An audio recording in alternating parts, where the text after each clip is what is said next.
airlines, airports, air traffic control, passengers, NFTs in the aviation industry. There's a company called TravelX, and they're doing a marvelous job of creating an NFT for a ticket. The NFT as a representative in the digital world is going to be powerful across all industries. We can give tokens for a flight that's cancelled, so you can reward people really quickly in fractional ways. Your passport data, date of birth, picture, everything like that, it's fed into a system. What do they do with that data? In principle, my data should be my data. The concept in blockchain known as zero knowledge proof, allowing the passenger to own their own data. AI could probably predict your behavior way better than you can yourself. How does the advent of smart contracts and blockchain solve this exact issue? That's scary. It's absolutely gorgeous. And Siri is listening, and the home systems, they all listen all the time. We got to find a way Freedom. to make sure. Freedom is the ultimate goal.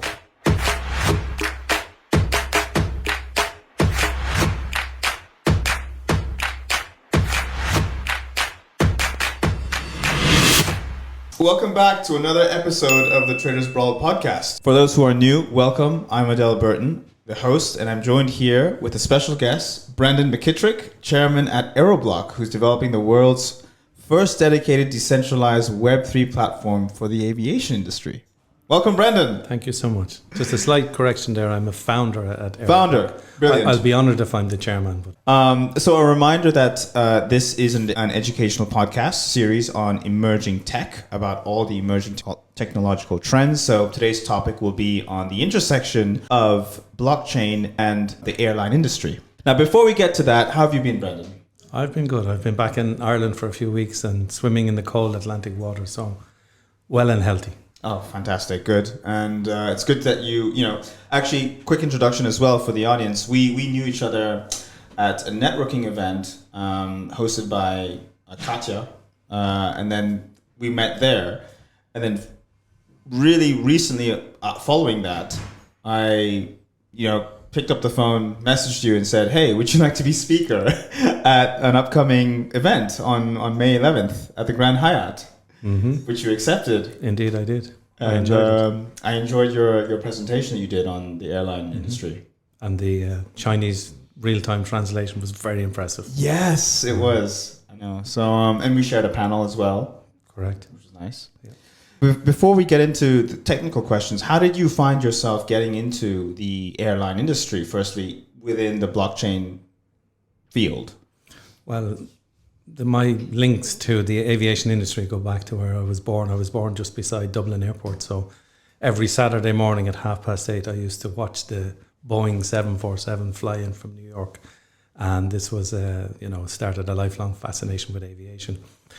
In a recent role, I was a CTO of the world's largest processor of airline tickets. So we used to process about $250 billion a year, which meant, I was exposed to about 350 airlines and the global settlement process, which is very old, very robust, but very old.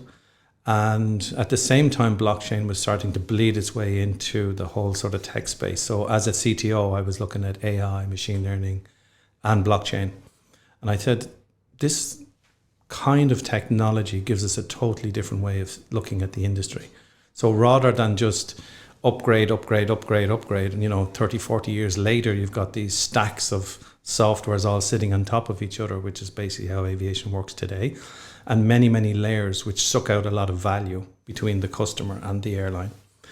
And then you have this new decentralized way of working where folks own their own data. You have peer-to-peer transactions, which is quite revolutionary for the industry. So you don't need this trusted middle layer. It's a trustless system. And immediately I said, this is very, very interesting. Now, do you change the legacy, try and change the legacy systems, or do you go and build something new? And I decided that something new was probably a better way to approach it. Right. And the idea of trustless is not having to have an intermediary middleman in between, and not having to rely whether they or that third party will deliver on their part. Correct. So like if we go back to the ancient days of armadas and shipping, sailing ships going around the world bringing goods, we needed banking systems and we needed chambers of commerce to create contracts on how the value would be, how goods would be paid for if they arrived intact. And if they didn't arrive intact, how do we deal with it? So we needed an intermediary to make those decisions.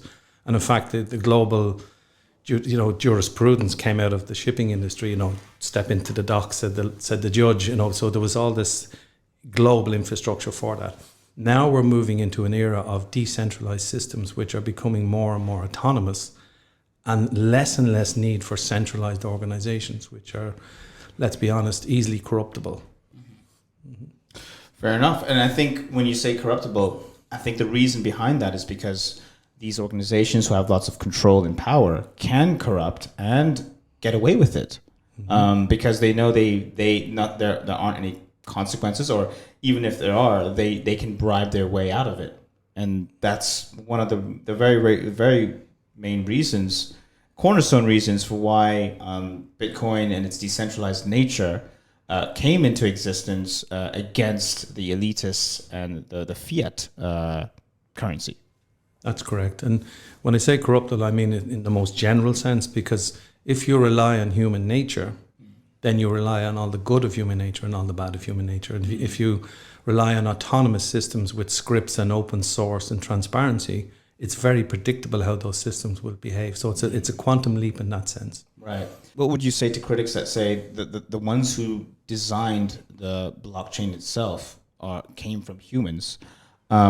Could there be some flaws, human nature flaws associated with that? I get asked that question all the time. The example I give is the likes of Bitcoin. You can go and read the source code. The source code is the accountability. And there's many people out there who spend a lot of time reading source code, believe it or not. And they're in vast numbers. So once you put your source code out there, which is exactly what we're doing with the Aerobloc, people can go through it and audit it. And believe me, there's many people out there who do that, consistently. And they give you a lot of feedback. So you're putting your constitution, if you like, on the table for, a third-party external audit and validation. So it's very different to, say, a boardroom of a very centralized vertical organization, which really serves its own interests. And it's very difficult then as well to have global organizations serve the industry or the people consistently, because bad actors bleed into it. And there's very little accountability around how they operate. I mean, you're not going to walk into a central bank in most cases and ask them for the minutes of the last board meeting. I'd like to know a bit more about how the blockchain technology, as we know it today, can enhance the security of airline passenger data. Because we're talking the aviation industry. How can this improve efficiency for the passenger? Okay, so there's a great book out there called Why I Hate Flying. It's a little bit dated now, but it was fantastic when it came out at the time. And it says, hey, I go into a travel agent or online or whatever, I buy a ticket, back in the days when they had tickets, and I buy this ticket and it has coupons for each leg of the flight. I then go to the check-in desk and I give them one of the coupons to prove that I bought the ticket, which was in my hand, which I bought from the travel agent. They then return a boarding pass to me to prove that they took a coupon from the ticket that I proved that I had from the travel agent. And then when I go to board, they rip it in half and they give me back half and they keep the other half, and I keep the stub to prove that I was checked in and that I passed through the security and I was allowed to the gate. So you had this whole legacy of layers and layers of things. The point I'm making is that doesn't sound like a good user experience, and we've kept elements of that. We still have this whole idea of, you buy a ticket, but then you must declare yourself to check in. Whereas I would say that once you buy a ticket, you should declare yourself to check out by exception. So once you buy a ticket, it should be understood that you're going to fly. And if you don't check out, maybe there's a cost to you, So anyway, the model is very much layered, and you have at the back end systems, it's very siloed. So the check-in system, the DCS as they call it, is quite separate from the reservation system, and then the GDS, which is the global distribution system, which sold you the ticket in the first instance. So all of those all those systems have to be reconciled. Now, for the passenger, the benefit would be in a blockchain-driven system, the security, which was your original question, of the data would be secured by allowing the passenger to own their own data. Now, that's a big move from the traditional system, and that would take time. But it makes a lot of sense because our data should be our own. And we take it for granted. And kids, on Instagram, TikTok, give away huge amounts of data, whether it's tracking data, their interests, their likes. They really put a big footprint there, which up till recently was, it's just, harmless data. Now with AI could probably predict your behavior way better than you can yourself. So from a marketing point of view, AI could really intercept people and have very spot, where even people are talking about it now, where you go onto your, Google and the ad pops up about the pair of shoes you were talking to your friend about an hour ago. That's very common, right? So we've given permission to the centralized systems to do that. That's scary. Yeah, because they're listening, and Siri is listening, and the home systems, they all listen all the time. We kind of surrender our data very easy. So with a decentralized network operating in the background, passenger information could be owned by passengers, and we would allow it to be surrendered at times of critical importance, which would be check-in and boarding and all of that kind of stuff. And also we could offer it up for marketing purposes at a return and a reward. And in a Web3 system, you can reward people really quickly in fractional ways. Could you see a world in which passengers can book and reserve a ticket online for their flight without having to give away any data whatsoever? That literally they are anonymous and they're flying anonymously. Could you see a world? So there's a concept in blockchain known as zero knowledge proof, right? Yep. Which says I can prove that this criteria has been met without having to see all of the data. And the sort of an adapted version of that could be used for check-in, where certain organizations don't have access to your personal information, but the system, the blockchain, through autonomous applications, could verify that you are a valid traveler and you have valid documents and all of that. And that data remains yours, but through a smart contract, it could be surrendered at the touch points where it needs to be demonstrated. So the likes of check-in is becoming more and more automated. I think it's only a matter of time before 90% of people check in through a machine. Right, Because exactly. you don't really need manual intervention anymore. Yes, but the thing is, when you do check in, because we use self checkout right now, but the information you're giving is your passport data, your date of birth, your picture, everything like that. That goes in, that gets fed into the system. And what do they do with that data? Because I don't know whether they're selling it, whether they're keeping it for how long, and whether they could just look you up. They have links with the CIA, whatever. Could there be a way where you don't need to do that and you're able to just buy a ticket decentralized way by sending cash via the blockchain, and they issue you a ticket as an NFT, and that is all that's needed in this process. The only downside to that is, what if something bad happens on the plane? How do we hold our passengers accountable without knowing their information? How do we bring them to justice? And that's where it gets tricky, because you need to have their data in order to bring them to justice. And that's the challenge. So there's a few layers in there to unravel. Yeah. In principle, my data should be my data, and I release it where I need to release it. The fact that the air hostess or the air host can identify me by name is something that I could agree to, which is fine, because for the purposes of traveling in the air, that may be important. So we're not talking about total anonymity, where we fly anonymous and we don't have any identity or anything like that. But what we can do is automate all those checks and balances, where there is a system called Advanced Passenger Information. I worked on the prototype of that back in 2003 in a beautiful, remote, luxurious hotel in the west of Ireland with folks from all over the US and Europe. And we developed the first standard of data exchange between Europe and US. But it was less driven by airlines needs than it was for security needs, right? And this is in the aftermath of 9/11 and so forth. And there was a lot of knee-jerk reaction on, let's gather all the data we can, which usually happens after a major event. So I was involved in that process, which was, to my surprise, I was asked to travel into that forum. It was closed invitation. But what I did learn was that, again, a lot of the agencies do have access to this data, and you sign up to that when you buy a ticket. That advance information is sent before you even board the aircraft, so that blacklists are checked and so forth. So all of those systems need to work, but they could work in an autonomous way where you would but you will have visibility of where your data is being used. Right. So if it's on a blockchain, it means that it needs to be declared where it needs to be accessed, and you need to give permission to that. Exactly. Right. So that and that's usually encapsulated in a smart contract, which is visible and readable and subscribable to. And that's where I think the transparency in the accountancy comes in. I don't think there'll be any less security. I don't think the world becomes less secure because people own their own data. Yeah. I think it's actually the other way around, where our data can be used. And when you pick up a newspaper any day of the week, you will see a major data leak from a centralized storage facility anywhere in the world. So that happens a lot and on a large scale. It's just a matter of time, actually.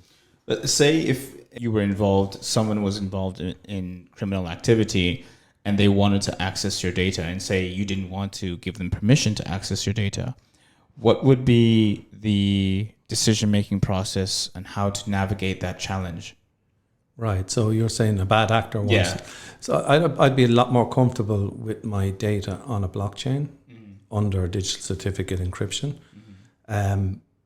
The storage of data on large, data type centers like AWS and so forth.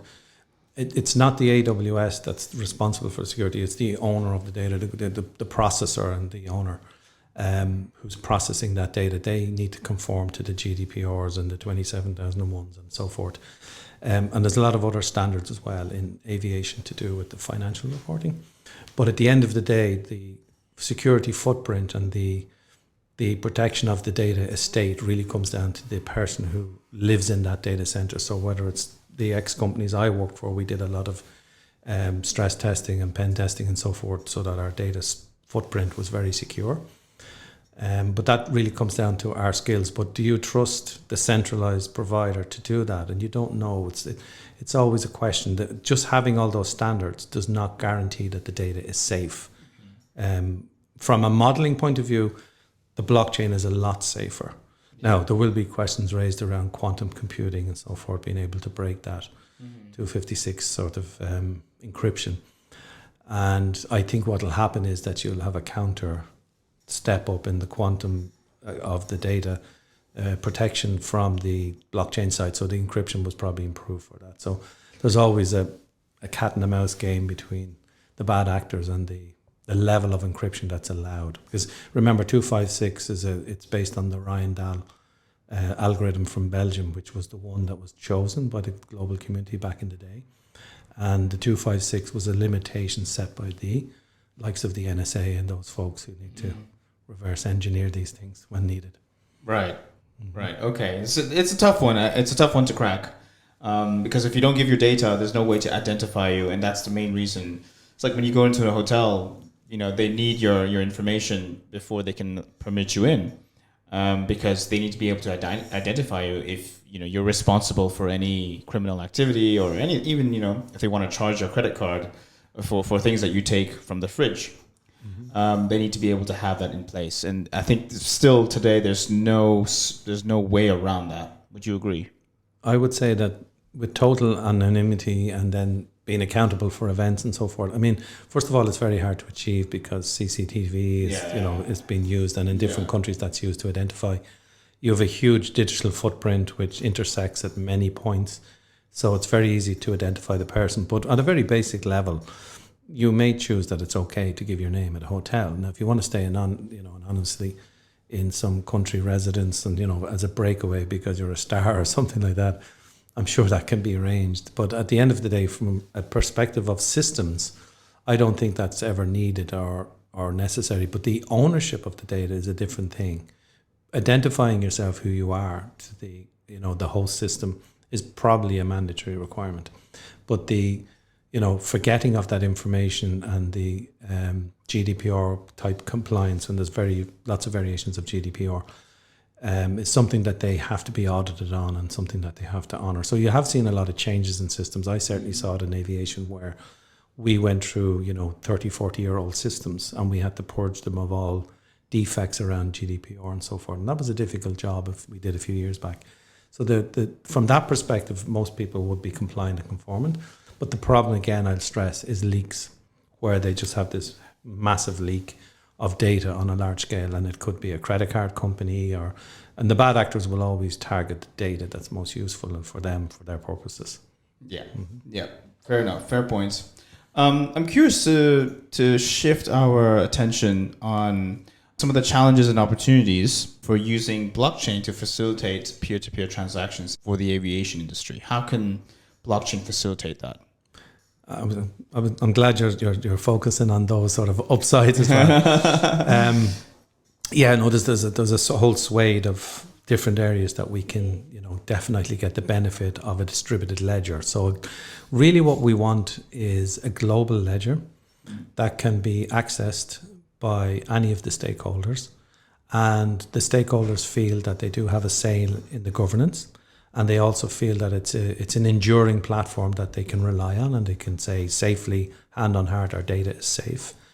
And also what's really important is privacy, especially in aviation, where there's a lot of what they call SPAs, special proration agreements between airlines, where they make an agreement between airlines to prorate the ticket between the two operators in such a way that you don't have to pay the full price of two tickets. So if I fly across the Atlantic from JFK to London Heathrow on United Airlines, and then I hop on a British Airways domestic flight, I don't pay the full price of the domestic flight. But what happens is the ticket is prorated between United Airlines and British Airways, so it might be a 90%, 10% split. Now, those agreements are very, very guarded, and there's not something they want to declare publicly. So with a distributed ledger, you can put that agreement on the ledger, or at least make it available to the ledger, such that no third party gets to see it. But it can be executed by a smart contract who gets access to that based on the digital certificate of the two participants that say, hey, you can access this at the moment of ticket creation or reservation, or at the moment of paying the ticket. So you're actually resolving the ticket. The money has been collected because the passenger has flown, and it's now flown revenue. So there's a lot of opportunities like that. So there are large systems like the BSP, which is the billing settlement program, and you have the SIS, which is the simplified interline system. I'm not quite sure it's simplified that it aspires to be, because I ran it for a few years. These are big, complicated systems. Now, they work really well in the old world because it means that I don't have to settle with 20, 30, 40, 100 other airlines if I have an airline.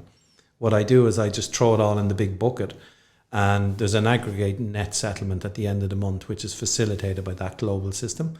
So if you and I have, 30,000 passengers using both our services, and we both owe each other money, we just figure out how much do you owe me, how much do I owe you, and there's a net payment from one of us to each other. And that net payment is done maybe on a weekly or a monthly basis. With a distributed ledger, we could do that in real time. So we could keep settling in real time using digital wallets. And with the advent of CBDCs, central bank digital currencies, that means money will go entirely digital if you wish to deal just digitally. It doesn't mean cash goes away, at least I hope cash doesn't go away. But it means that you could be dealing in dollars and sterling and euros in a Web3 environment. That's pretty powerful. That means we could hold these wallets with notional values, and we could cash them out when we want to. Or we could wait till the monthly settlement is finished or whatever. So it creates the opportunity for a CFO to avoid huge amounts of costs that he has in every jurisdiction. So every airline has to settle in the local currency, in the local jurisdiction. That's a lot of money out of the airline across the planet. You also have a lot of disputes because, everything's not perfect and it's an old system running as best it can, but it doesn't have access to all these SPAs. You can have disputes based on slight discrepancies and so forth. And in fact, as far as I'm going back a few years now, but the cost of resolution of a dispute is generally more than the amount is disputed. Yeah. So typically you end up paying a lot just in terms of people's manpower or time power, just resolving something of value which is less than the cost incurred. So again, a distributed ledger with a smart contract would minimize that by a great extent. So these are sort of upsides that would be very obvious from day one. And then you could have peer-to-peer settlement where two airlines, airline A and B, just decide we're just going to settle peer-to-peer. Right. Now, I don't entirely trust airline B, and airline B doesn't entirely trust me. It's not that we're malicious actors. We just might make mistakes. So I don't trust their systems entirely because I have no control over them. They don't trust my system because they've no control over it.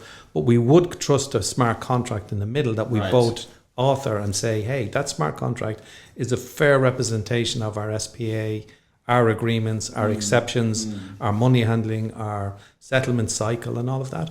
So we both digitally sign that and say, that is now the new peer-to-peer settlement for us. Right. Yeah. So it's done in an incremental fashion.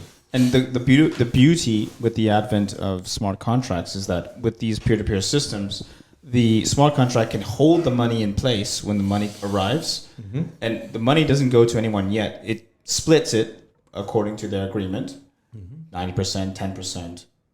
And there's no human intervention that says, oh, you're getting 90% and I'll give you 10% when I want to. It's just automatic. Correct. And that's one of the beauties of it's absolutely gorgeous because it's such a simplified technological solution for a problem that was solved differently in the old world. And now we have this set of tools in the new world, which, let's call it Web3, which are much more powerful and much more real time than we've previously experienced. Let's talk a little bit about NFTs in the aviation industry. In the context of buying tickets and them being represented as an NFT, non-fungible token, which is a digital certificate on the blockchain, do we see a world in which our tickets can be digitalized as NFTs and can be sold as well to peers? So the short answer is yes. So folks have to collaborate. They have to be interoperable. And this was one of the challenges that the aviation industry faced back in the 50s and 60s is how do I build a ticket across multiple airlines? And that's where the Sabres and the Amadeus came from. So to your question on NFTs, there's a company called TravelX, and they're doing a marvelous job of actually creating an NFT for a ticket. And they have the first airline on board in Argentina. I think the name is Fly Bondi. And it's an early stage. It's a simplified solution. It's not the full gamut, but basically you buy the ticket as an NFT and it becomes your property. So the digital data associated with that ticket is yours and you hold it. And you can transfer that NFT to somebody else, but they must meet the criteria of being able to board that aircraft. So you can't just randomly give it to somebody who can't fly on that route or doesn't have a visa or doesn't pass or is on a blacklist, but that can all be automated. So that's at a very early stage, and they're very brave to do what they're doing, but they're going to break through a few walls to start to create something that's going to be quite impressive. And I do think they have some real challenges because when you do the NFT, basically you're creating an isolated digital twin of that flight. Right. Now, the challenge of proration of a ticket that's over multiple airlines is going to be quite difficult. And the reality is, I think 80% of flights are single point to point, like A to B, and about 20%, I'm not sure the exact figures, but roughly 20% are multiple legs. So they'll be solving the A to B. Now, they'll probably start off with the likes of Fly Bondi. They'll probably do domestic routes. So they're really focusing in on the easiest use cases, but that's what you should do. And then you expand out of there. So the NFT as a representative in the digital world is going to be powerful across all industries. So there's also a company called Pinktada who have done this for hotels. And hotels are queuing up to get this because what they've done is they said, look, we'll buy your rooms in advance, non-refundable. So the hotel goes, hell yeah, that's cash flow for me. So what these guys do is they buy the rooms in advance and create a marketplace. Now, the first purchase makes money for the hotel, but the second, third, fourth purchases also give the hotel a revenue stream that they never had before, which is secondary, tertiary, and so on markets. And now they're thinking, wow, so this NFT, because it's on a blockchain, has a very distinguished auditable trail. And of course, the questions arise, what if I sell this to a bad actor the day before? And again, all those checks and balances are built into that smart contract. And you have to be able to validate yourself in the same way as the original purchaser would on the hotel system. So it's no different. It's just that we haven't rethought those systems as clearly as we could. So sometimes you get a disruptor in an environment like Uber. And everybody goes, hell, that doesn't match the traditional model of taxiing. But it's super successful because nobody's actually thought outside the box. So with NFTs, it creates a whole vista of possibilities and challenges, but it actually is the future. I'm glad to hear that it is in the works, that companies are looking to create, as you say, a digital twin of airline tickets into NFTs.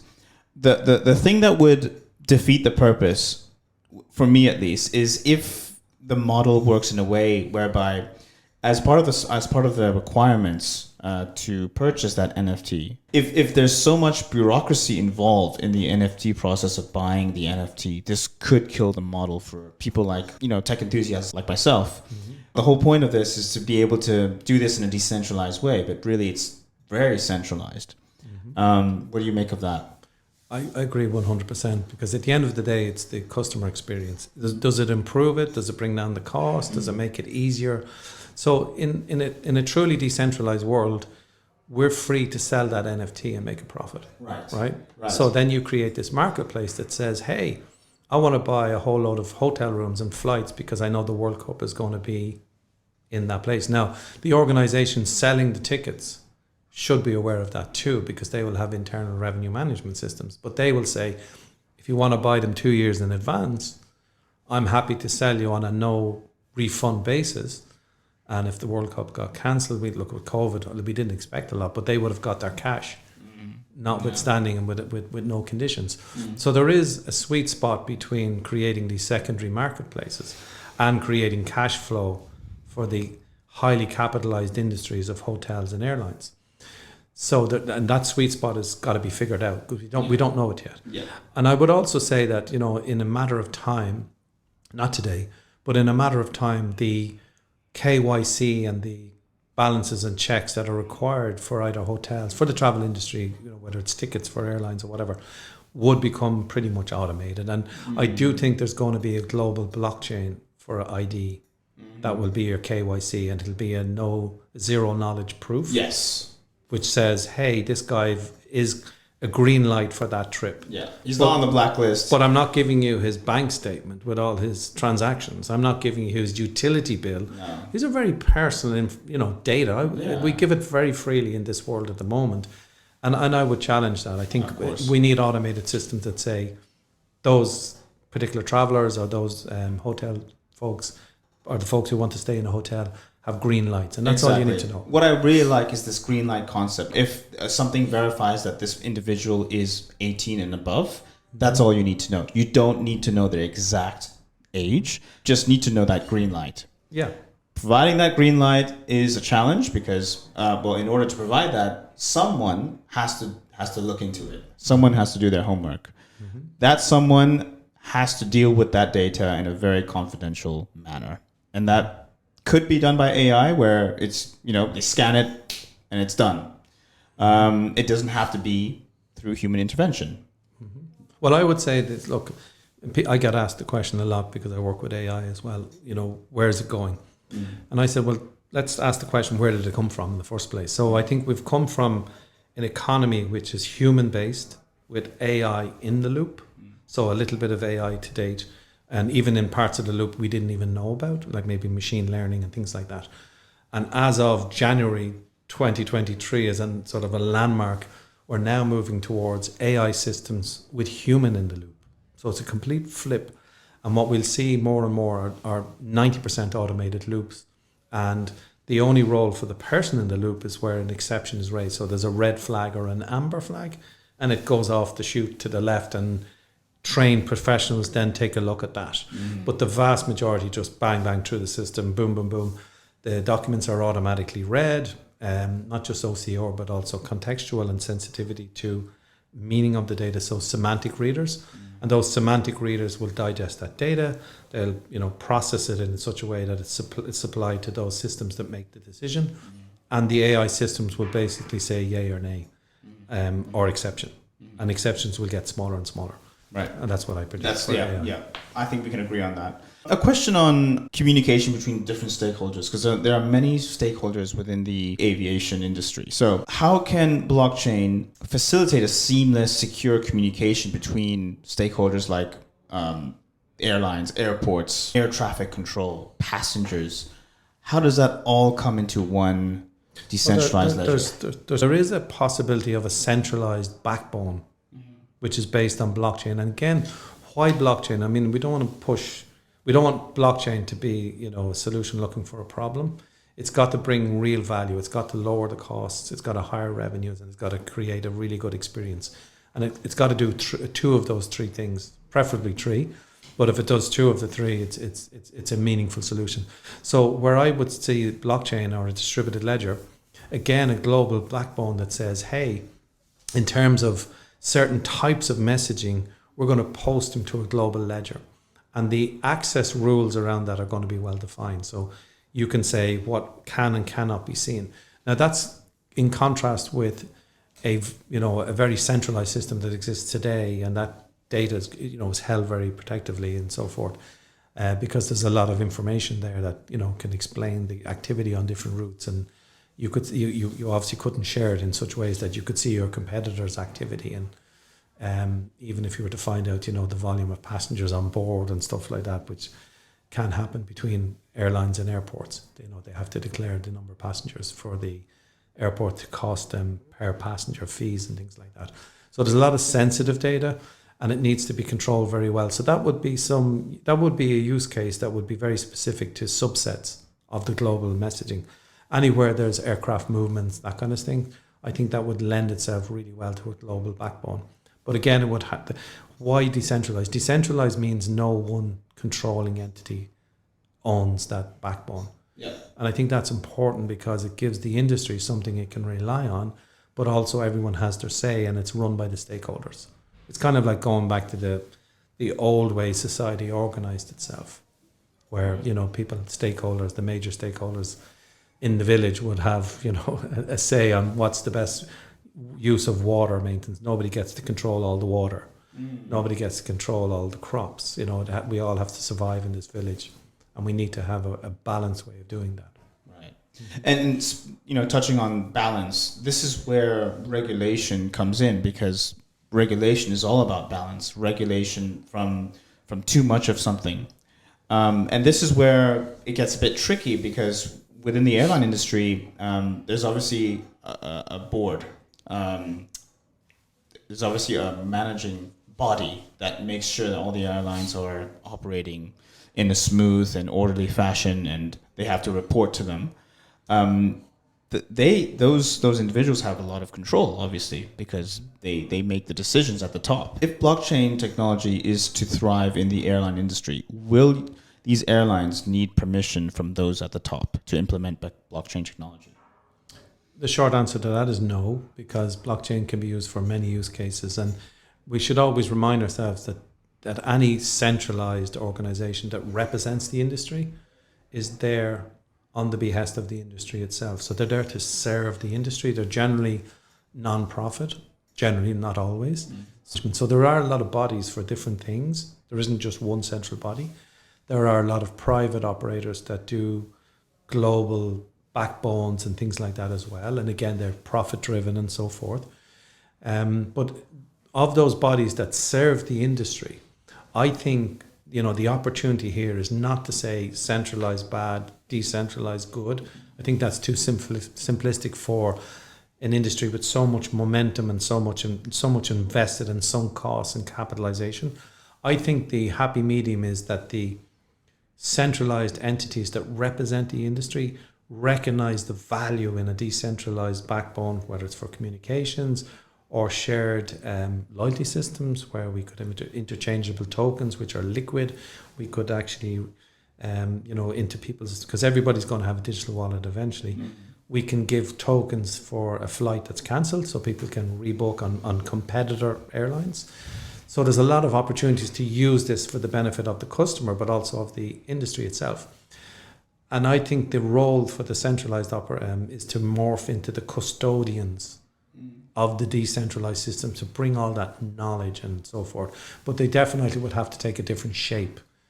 They would have to behave, more in the ethos of the decentralized, mindset, which is the industry for the industry at all times, and then being able to be able to democratize the governance. They wouldn't have the ultimate say on everything. They would have to create a governance which is democratized, true representation of stakeholders, which is a challenge. It's not an easy thing to do. And is yet to be seen. It's yet to be seen. We do have DAOs that operate on certain use cases. And a DAO, as most of your users or listeners would know, is a decentralized autonomous organization. But for those who don't, that kind of an organization is still something that has to be well defined. I'm thinking, if you say tomorrow, I'll set up a DAO for the global industry for aviation, I think that's a wonderful dream, that it's something that would have to be built. So as part of the Aerobloc, we're building a decentralized Web3 platform for the industry. We won't own it. We can't own it because then it would defeat the whole purpose. So that platform will be a digital commons owned by the industry. And the governance would be through the stakeholdership. Now, there's a way of doing that in the blockchain protocols is you have validators. And validators would be voting members of that governance.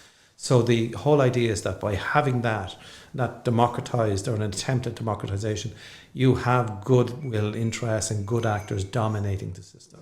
And that's really something that would take about 5 years to achieve. In this context of validators, could you just explain how that would benefit the make good actors, ensure that there are good actors in the system? Yes. So in a blockchain environment, the way classical blockchain, you have nodes of some description or variations of names around nodes and miners and so forth. But basically you have, let's call them nodes for now. They're points of concentration of rules. Mm-hmm. And they would validate things that happen in the system, and we need a majority of them to validate every transaction.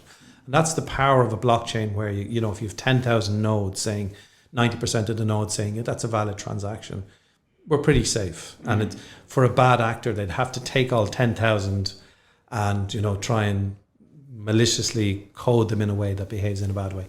And even if you have a bad actor who takes 51% of the ownership of the voting, you can still fork the blockchain and say, well, us 49% are just going to leave you on your own and fork, into a different blockchain from the original. And you've got 51% actors now only selling and buying among themselves. So they lose the value. So all the value can move away. So there's sort of self-healing systems and, self-rectification and so forth. So they are fairly robust systems in that sense. Validators are there to help with checks and balances. Mm-hmm. So to make sure that every transaction that has gone through the blockchain is accurate. And if it's not, then accordingly they will be blocked. Mm-hmm. So this ensures safety and security for all transactions that take place. We'll have to get you in for our marketing. Yeah. A question. Well said. We spoke about NFTs, but now let's speak a little bit about crypto. We're going to wrap up soon, but do you see a world in which airlines move away from fiat-based systems to their own token system? And does that mean there will be a multitude of different cryptocurrencies that you'll have to purchase in order to fly with those airlines? So let me give you an analogy that I think probably would apply here. I built a search engine in the early 2000s. And it ended up being used in a few countries in national security because it was able to find very specific data, including aviation. One of our competitors at the time was Google, right? Now there was other, I think there was Cognos, Business Objects, a lot of independent companies that all got bought up by the big operators. But Google was this little upstart, and most people in the search industry said, it's one of the worst search engines ever because it has no semantics. It basically just searches raw text. Whereas everybody else was saying, I want this specific person with this middle name. That was the kind of problem we were solving for national security.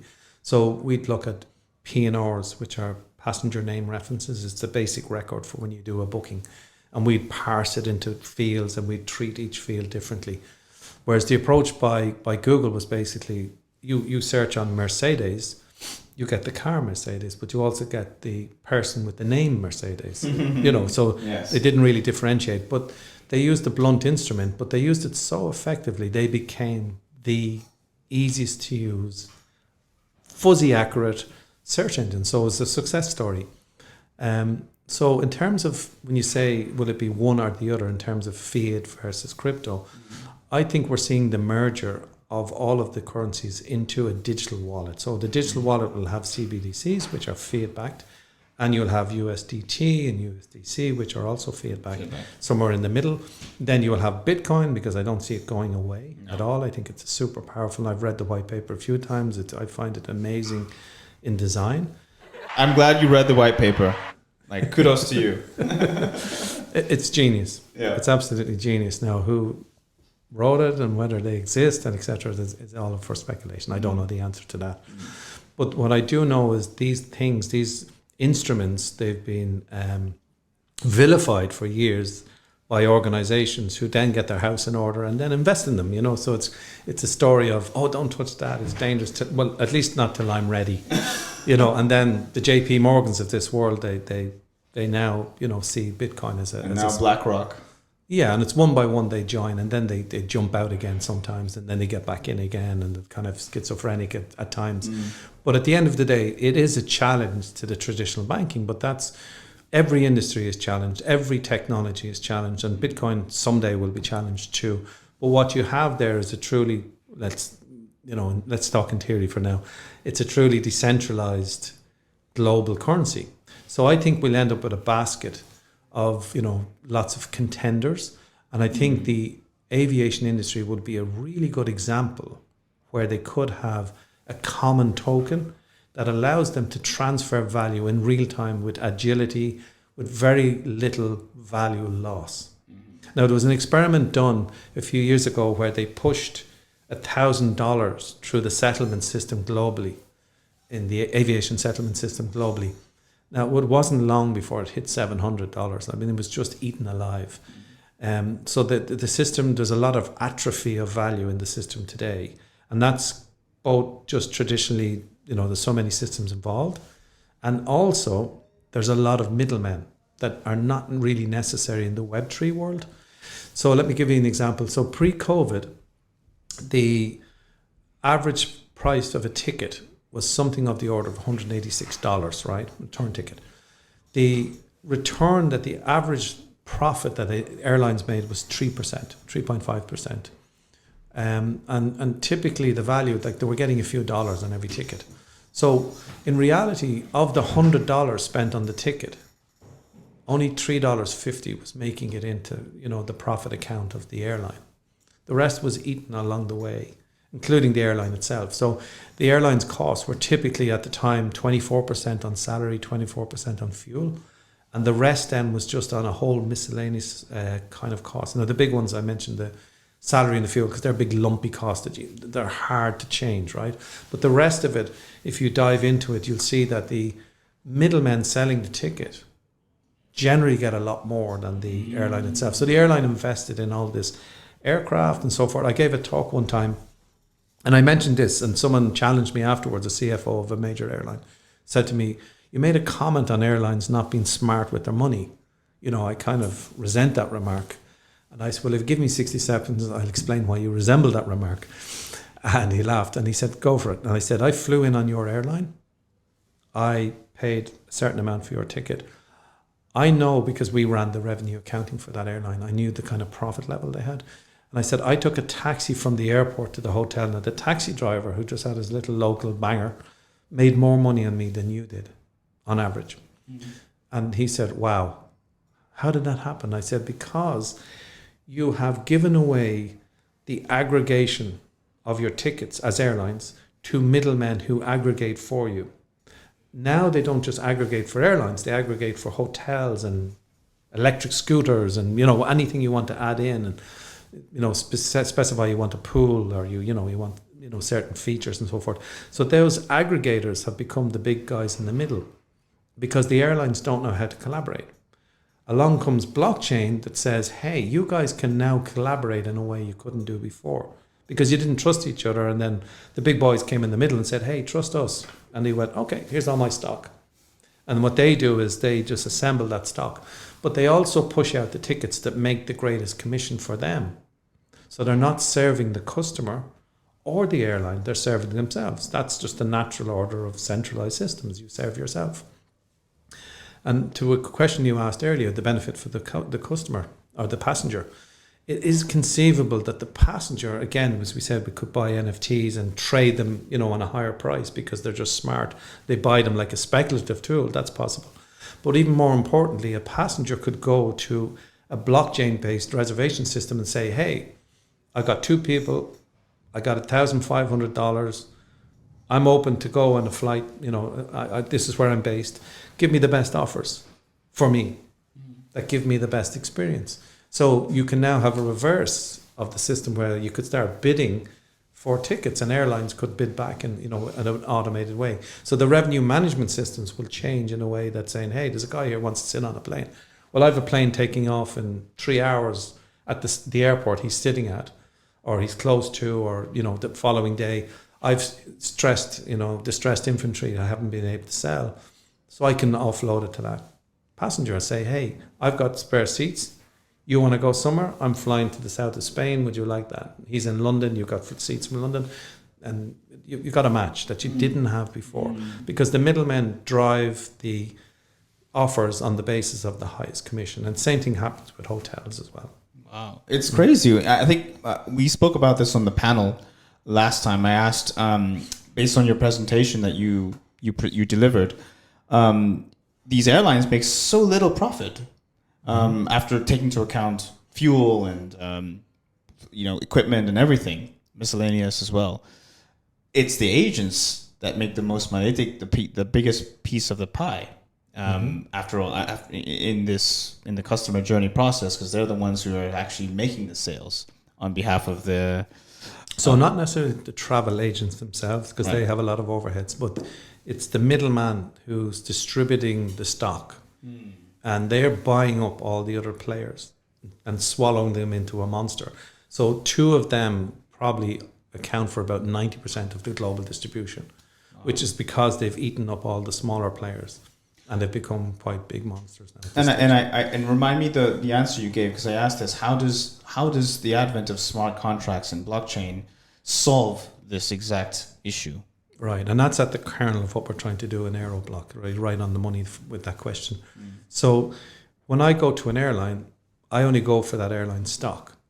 So why do I go to an airline? I don't. Unless it's a point-to-point and it's a Ryanair flight from Dublin to London, I know I get a great price. I just go on the Ryanair.com and I get my solution. I might jump onto something else that's a competitor. But for example, Ryanair do 90% of their flights on their website. Boom, end of. That's their model, point to point. Take your bags off and put it on the next flight, right? And you get your money's worth. Now, that's generally not the way people travel. So when people are traveling, they say, give me the best carrier between this point and this point. And I don't mind having one stopover.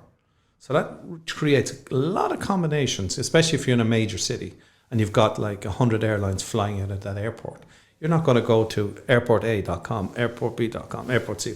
So you rely on the Travelocities, the Opodos, the Canoes, the guys in the middle who do a great job of putting all that together.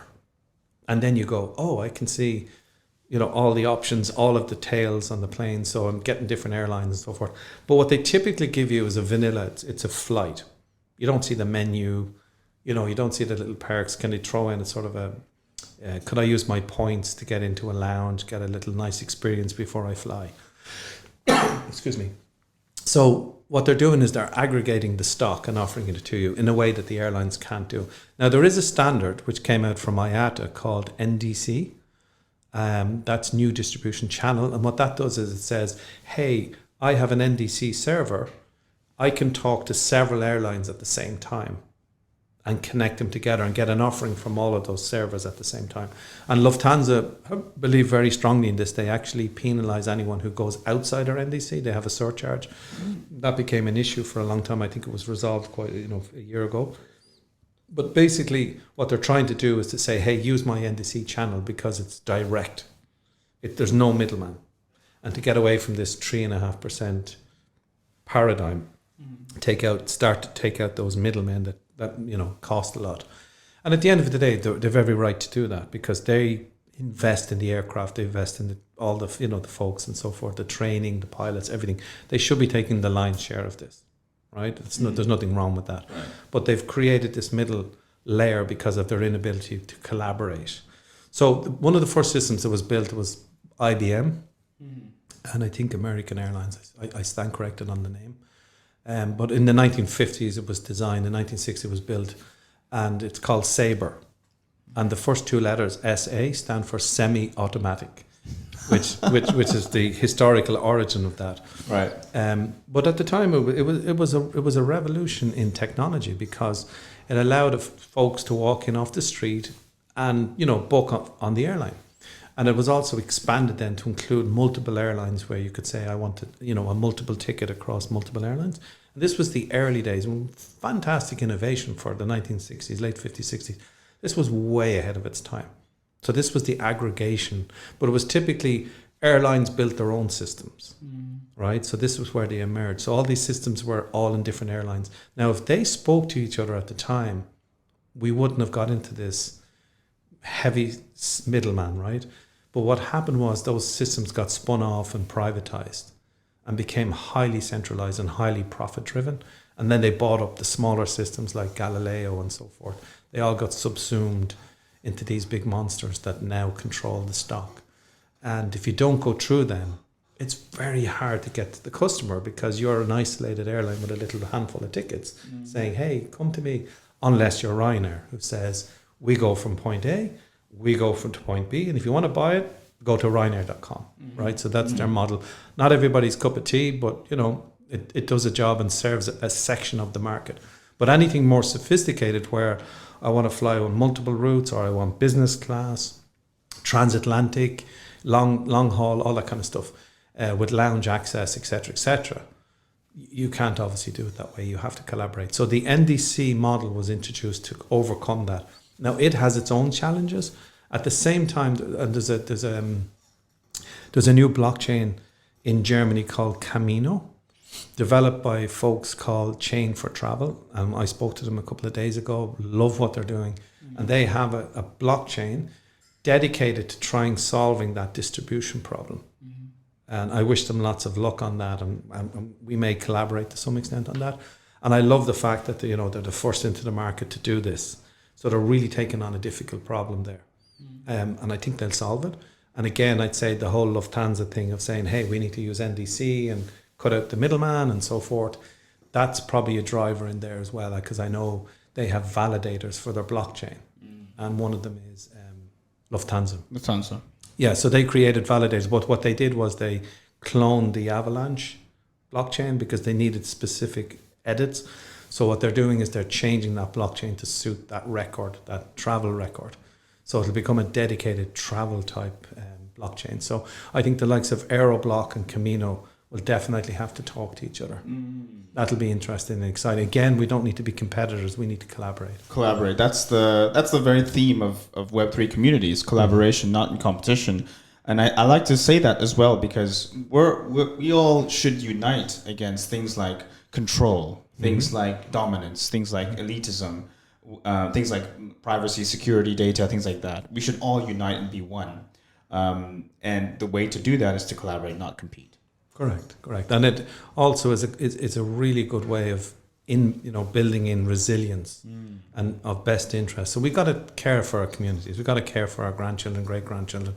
We cannot create environments that are dominated by, behemoths that are just commercially driven and looking at your patterns so they can sell you more.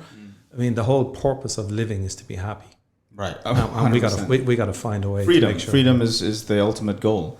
I want to circulate back to just one last point you made about how these companies, have their own secret agreements in the peer-to-peer transaction model. Do these secret agreements sort of resemble something like a cartel? And if so, could the blockchain solve this? Okay, so they're not secret; they're just private. Just private. Yeah. So if I was airline A, and I had a relationship with airline B and C, I might have a different agreement. And in all intents and purposes, I probably do have a different agreement between both airlines for so many different reasons. But I'm not going to share my agreement with airline B, which I have with airline C, nor vice versa, because at the end of the day, I don't have the legal right to do that. So it's more a legal constraint as well as being a privacy.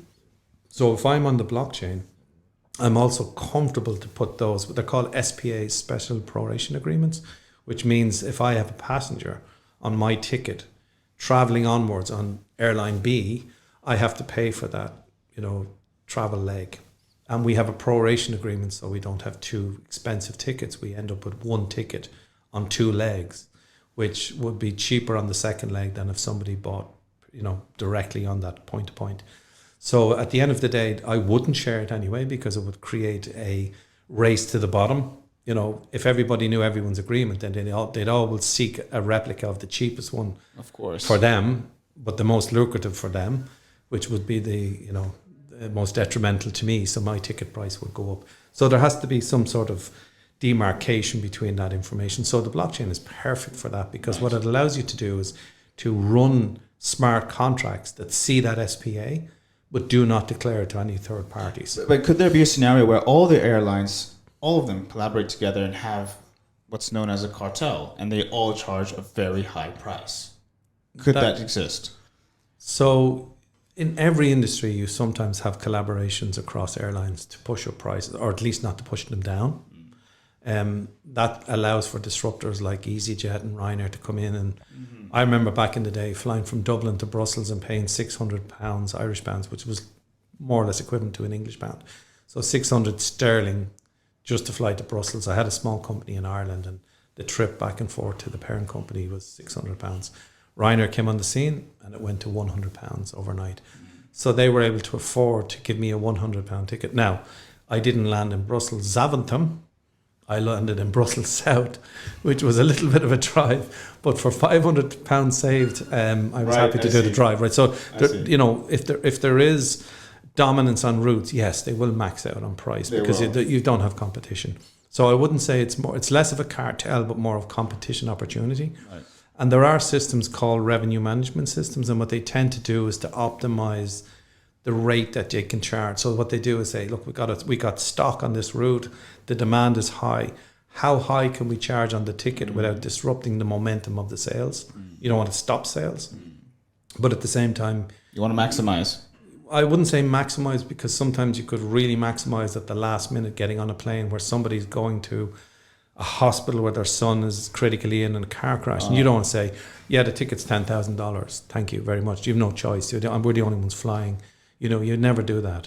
So when you say optimize, it's like, don't screw the passenger, but get the appropriate price. Now, appropriate price. What is the appropriate price? It might be very expensive, to the passenger, or it might be something that's affordable. Like a lot of the national carriers used to do a lot of gestures around, if somebody was traveling for a tragic event and things like that, I know Aer Lingus used to allow coffins to fly free till they became part of a private group, and then they stopped that.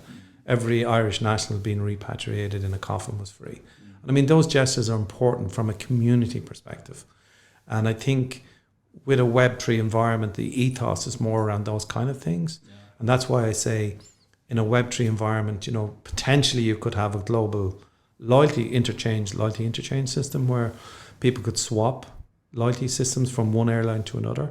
Right now, today, airlines wouldn't accept that by and large, but maybe all the low-cost carriers could, come together and say, we don't have loyalty programs, but we could reward frequent passengers using a common system. At the moment, it's points. That's it's not in competition with the dollar, so there are no issues there.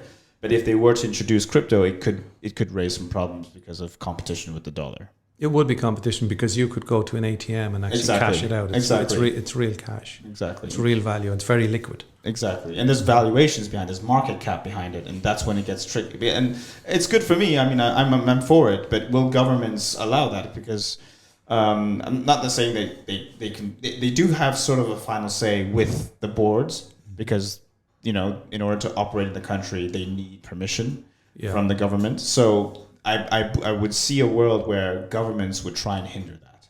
Yeah, and I think you've seen that today. Yeah. So the legislation today typically has a twist to it where it's more retarding on the development of that industry. Yeah. Typically, and what it tries to do is to sort of slow it down till everyone gets their head around it. Yeah. And I'd say they're probably waiting for CBDCs to come out as well. And let's not ignore the fact that VARA, which we talked about earlier, mentioned they've released some strict rules regarding what you can say to promote a token. That hasn't been approved by VARA itself. It needs to be approved before it can be promoted. Is that right? I'm not an expert in the nuances of the legislation, but generally, legislation is generally good because it gives a definition of saying, hey, this might be ideal, it doesn't suit everybody's needs. It might be expensive, it might be, a high cost of entry, but here's a definitive environment that we're going to work in, which means it filters out a lot of the, spurious players, and the real players, the top 2 or 3, get through. But then what it would probably need is, in my opinion, is if the point of entry is so high, it makes it very difficult for startups because they don't have the cash flow to be compliant. So I think there's a staging needed where, hey, I'm a startup, I could be dead in 24 months. Can we get a special deal, or it could be a huge global success? So I need an incubation or a sandbox where I'm a light touch when it comes to the costs. I'll be totally compliant. But when I get bigger and stronger, as per my revenues, then I'm happy to pay those kind of rates, and so forth. So what you will see is the likes of BitOasis and so forth getting the VAR approval because they're well-established businesses. They're gateways between fiat and crypto. They're well-established and well-accepted. And it's well within their budget to be VAR compliant. And I think it's the same in Europe as well. There's a lot of onerous tasks on folks operating in Europe. And again, it's only strictly for businesses more or less now, but it'll expand. And again, how much of it is actually protecting the consumer or protecting the national currency? National currency. That's a debate that everyone will have a different view on it. Yeah, that's individualistic. Brendan, this has been a fantastic conversation. I learned so much in the space of just over an hour. I really want to thank you for your time. Thank you. And perhaps, I look forward to having you at our meetups. Reminder that this is an educational podcast, and that we're here to educate on this series of emerging technology. So this was really insightful for the aviation industry. So over to you, and final remarks if you want to say anything. It's been an absolute pleasure because I don't get every day of the week someone saying, tell me how blockchain plays a role in the future of aviation, because it's pretty much a niche. At the same time, it touches everybody's lives because most of us fly at some stage. I'm sorry, but teleportation has to exist at some point, right? I'm building an app for that on the Aerobloc. But I do promise to come to your Thursday events as well. Yes, please. Absolutely. Brendan, thank you so much for your time. Thank you so much.